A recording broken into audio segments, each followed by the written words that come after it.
ನಿಮ್ಮ ಆಶ್ರಮದಲ್ಲಿ ವತಿಯಿಂದ ನಮಸ್ತೆ.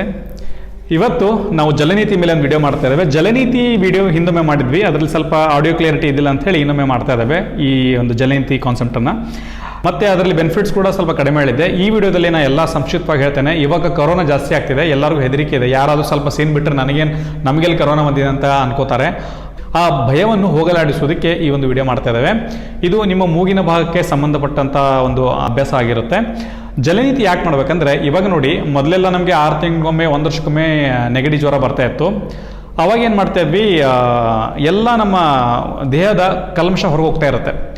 ನಾವೇನು ಮಾಡ್ತೇವೆ, ಸಪ್ರೆಸ್ ಮಾಡಲಿಕ್ಕೆ ಮೆಡಿಸಿನ್ ತೊಗೊಂಡ್ಬಿಡ್ತೇವೆ ಇನ್ಸ್ಟೆಂಟಾಗಿ. ಅದನ್ನ ಸಪ್ರೆಸ್ ಮಾಡ್ತೀರಾ, ಸಪ್ರೆಸ್ ಮಾಡ್ಬಿಡೋದು. ಸಪ್ರೆಸ್ ಮಾಡೋದ್ರಿಂದ ಆ ಟಾಕ್ಸಿನ್ಸ್ಗಳು ನಮ್ಮ ದೇಹದಲ್ಲೇ ಇರುತ್ತೆ.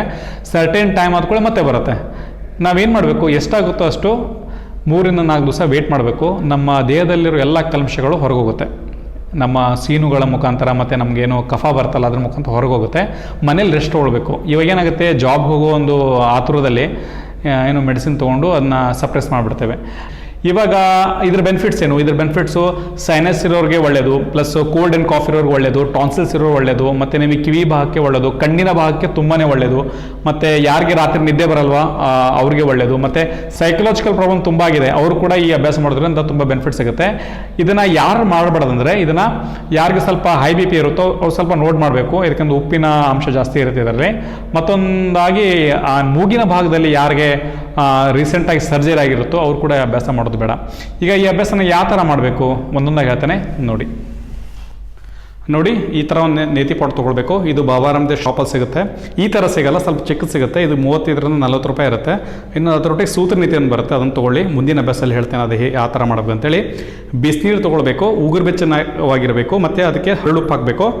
ಮತ್ತು ಈ ಥರ ಹಿಡ್ಕೊಳ್ತಾ, ಈ ಥರ 2 ಕಾಲನ್ನ ಈ ಥರ ಇಟ್ಕೊಳ್ತಾ ನೋಡಿ, ಈ ಥರ ಬರಬೇಕು. ಕಾಲನ್ನ ಈ ಥರ ಇಟ್ಕೊಳ್ಬೇಕು. ಮೂಗಿಗೆ, ಬಲಭಾಗದ ಮೂಗಿಗೆ ಹೊರಳಿಗೆ ಫುಲ್ ಬ್ಲಾಕ್ ಮಾಡ್ಕೊಳ್ಬೇಕು. ಎಡಕ ಭಾಗದಿಂದ ಬಿಡಬೇಕು. ಬಾಯಿನ ಓಪನ್ ಮಾಡಿಡಬೇಕು. ಓಕೆ, ನೋಡಿ.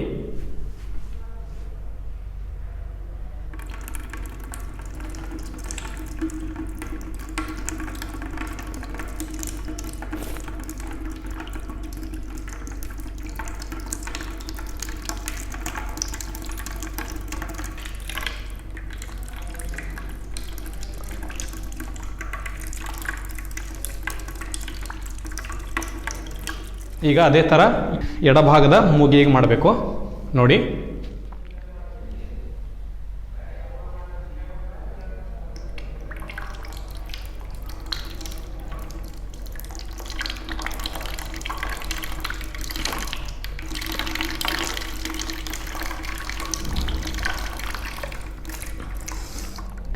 ಮೊದಲು ಈ ಅಭ್ಯಾಸ ಮಾಡುವಾಗ ಬಲಭಾಗದಿಂದ ಎಡಭಾಗಕ್ಕೆ ನೀವು ನೀರು ಬಿಡ್ತಾ ಇರ್ತೀರಾ. ಆವಾಗ ಬಲಭಾಗದಿಂದ ಸ್ವಲ್ಪ ನೀರು ಬೀಳುತ್ತೆ, ಏನು ಪ್ರಾಬ್ಲಮ್ ಇಲ್ಲ. ಒಂದು 5 ರಿಂದ 6 ಸೆಕೆಂಡ್ ಆದ ಕೂಡ ನಿಮಗೆ ಎಡಭಾಗದಲ್ಲಿ ನೀರು ಬರಲಿಕ್ಕೆ ಸ್ಟಾರ್ಟ್ ಆಗುತ್ತೆ. ಓಕೆ, ಅದೇ ಥರ ಎಡಭಾಗದಲ್ಲಿ ಮಾಡಬೇಕಾದ್ರೂ ಕೂಡ ಸ್ವಲ್ಪ ನೀರು ಬೀಳುತ್ತೆ ಎಡಭಾಗದಲ್ಲಿ, ಆಮೇಲೆ ಬಲಭಾಗದಲ್ಲಿ ಆರಾಮಾಗಿ ನೀರು ಬರುತ್ತೆ. ಇವಾಗ ನಾವು ಬಲಮುಖ್ಯವಾದ ಒಂದು ಅಭ್ಯಾಸ ಮಾಡಬೇಕು. ಈ ಅಭ್ಯಾಸ ಯಾರು ಮಾಡಲ್ವೋ ಅವರಿಗೆ ತಲೆನೋವು ಬಂದೇ ಬರುತ್ತೆ.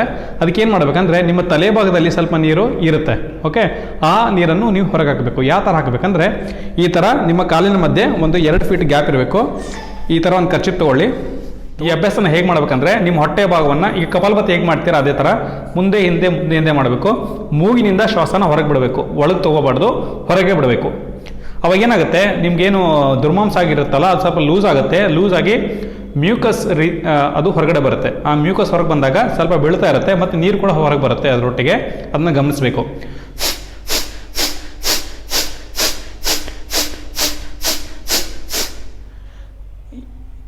ಈ ಥರ ಮಾಡಬೇಕು.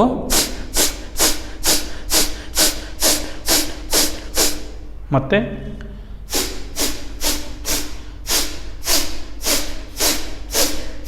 ನೋಡಿ, ಬರ್ತಾ ಇದೆ.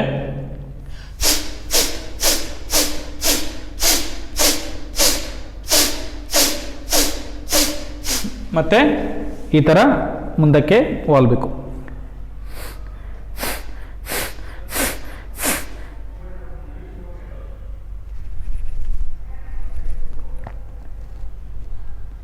ನೋಡಿ, ನೀರು ಬೀಳ್ತಾ ಇದೆ. ನಿಮ್ಗೆ ಕಾಣ್ತಾ ಇಲ್ಲ ಕ್ಯಾಮ್ರಾದಲ್ಲಿ, ಆದರೆ ನೀರು ಬೀಳ್ತಾ ಇದೆ. ಇದೇ ರೀತಿ ಮೂಗಿನಲ್ಲಿರೋ ಕಟ್ಟಿರೋ ದುರ್ಮಾಂಸ ಏನಂತೇವೆ ಅದೇ ಈ ಥರ ಮಾಡೋದ್ರಿಂದ ಒಂದು ವಾರಕ್ಕೆ ಒಂದು 3 ಸಲ ಮಾಡೋದ್ರಿಂದ ಈ ಅಭ್ಯಾಸ ನಿಮಗೆ ಅದು ಲೂಸ್ ಆಗ್ತಾ ಹೋಗುತ್ತೆ. ದುರ್ಮಾಂಸ ಒಂದೇ ಸಲ ಬರಲ್ಲ, ಅದು ನಿಧಾನವಾಗಿ ಹೊರಗೆ ಬರಲಿಕ್ಕೆ ಸ್ಟಾರ್ಟ್ ಆಗುತ್ತೆ, ಅಂದರೆ ಕರೀಲಿಕ್ಕೆ ಸ್ಟಾರ್ಟ್ ಆಗುತ್ತೆ.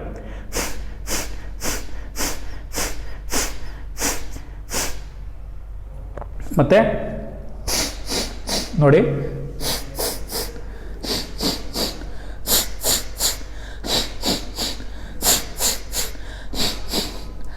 ನಾನು ಸ್ಟುಡಿಯೋದಲ್ಲಿ ಮಾಡ್ತಾ ಇದ್ದೇವೆ, ಅದನ್ನು ನೀವು ಮನೇಲಿ ಮಾಡಬಾರ್ದು. ಇದನ್ನ ಬಚ್ಚಲ್ ಮನೇಲಿ ಮಾಡಿ, ಇಲ್ಲಾಂದರೆ ಮನೆಯಲ್ಲಿ ಬೈಗುಳ ತಿನ್ನಬೇಕಾಗುತ್ತೆ.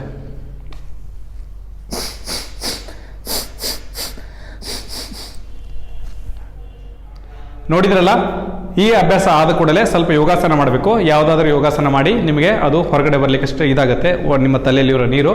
ಅದೇ ಥರ ಸ್ವಲ್ಪ ಮುಂದ್ಗಡೆ ಬಗ್ಗಿದ್ರು ಕೂಡ ನಿಮಗೆ ಆ ನೀರು ಬೀಳ್ತಾ ಇರುತ್ತೆ, ಬೀಳಲಿ ಒಳ್ಳೆಯದು. ಇದೇ ಥರ ಯಾರಿಗಾದರೂ ಈಗ ಏನೋ ಶೀತ ನೆಗಡಿ ಸ್ಟಾರ್ಟ್ ಆಗಿರುತ್ತೆ, ತುಂಬ ಹೆದರಿಕೆ ಇರುತ್ತೆ, ನಮಗೆ ಕರೋನಾ ಹತ್ತಿ ಬಿಟ್ಟಿದೆ ಅಂತೇಳಿ ತುಂಬ ಏನೋ ಮನಸ್ಸಿನಲ್ಲಿ ಹಿಂಜರಿಕೆ ಆಗ್ತಾ ಇರುತ್ತಲ್ಲ, ಆವಾಗ ಈ ಅಭ್ಯಾಸವನ್ನು ಮಾಡಿ. ಇದರಿಂದ ಯಾರಿಗಾದರೂ ಶೀತ ಜ್ವರ ಆದಲ್ಲಿ ಕರೋನಾ ಆಗಬಾರ್ದು ನನ್ನ ದೇವರ ಅನುಗ್ರಹದಿಂದ. ಆ ಥರ ಶೀತ ಜ್ವರ ಆದರೆ ಈ ಅಭ್ಯಾಸವನ್ನು ಮಾಡಿ ಇನ್ಸ್ಟೆಂಟ್ ಆಗಿ ರಿಲೀಫ್ ತಗೊಳ್ಳಿ. ಮತ್ತೆ ಈ ಅಭ್ಯಾಸ ಆದ ಕೂಡಲೇ ಸ್ವಲ್ಪ ಲೈಟಾಗಿ ಕಷಾಯ ಮತ್ತು ಮನೆಯಲ್ಲಿ ಸ್ವಲ್ಪ ಧೂಪ ಹಾಕೋದೆಲ್ಲ ಮಾಡಿ ಮನಸ್ಸಿಗೆ ಶಾಂತಿ ಸಿಗುತ್ತೆ. ಸೊ ಇದೇ ಥರ ನಮ್ಮ ಆಶೀರ್ವಾದ ನಮ್ಮ ಯೂಟ್ಯೂಬ್ ಚಾನಲ್ನ ಯಾರು ಸಬ್ಸ್ಕ್ರೈಬ್ ಮಾಡಿಲ್ಲ ಸಬ್ಸ್ಕ್ರೈಬ್ ಮಾಡಿ, ಇದೇ ಥರ ನಮ್ಗೆ ಸಪೋರ್ಟ್ ಮಾಡ್ತಾ ಇರಿ. ಎಷ್ಟೋ ಜನಕ್ಕೆ ಶೀತ ನೆಗಡಿ ಆಗಿರುತ್ತೆ, ಅವ್ರು ಹೇಳೋದಿಲ್ಲ.